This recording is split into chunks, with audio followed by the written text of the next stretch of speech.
Hello doctor साहेब नमस्ते. हा नमस्ते. बोला, कोण बोलतोय? साहेब मी तुमचं हृदय बोलतोय. माझं हृदय?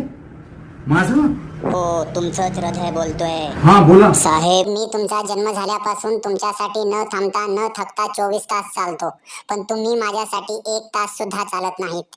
हे कधीपर्यंत असं चालणार आहे? लक्षात ठेवा, जर मी थांबलो तर तुम्ही वर गेलाच म्हणून समजा, आणि जर तुम्ही थांबलात तर मी गेलोच म्हणून समजा. त्यामुळं आपण असं करूयात का, यापुढं जीवनभर आपण एकमेकांसोबत चालू, एकमेकांसोबत एकमेकांसाठी राहू. हो हो. अजून पण वेळ गेलेली नाही. उद्यापासून हो. तुम्ही फक्त 1 तास माझ्यासाठी ओके, चाला. Okay, okay. मी तुम्हाला वचन देतो की मी कधीही न थांबता 24 तास तुमच्यासाठी चालत राहीन. मी सुद्धा तुला वचन देतो, दररोज 20 मिनिट ते अर्धा तास मी आवर्जून तुझ्यासाठी चालेन. मी तुझी काळजी घेईन, तू देखील माझी काळजी घे. Okay, thank you. धन्यवाद. धन्यवाद.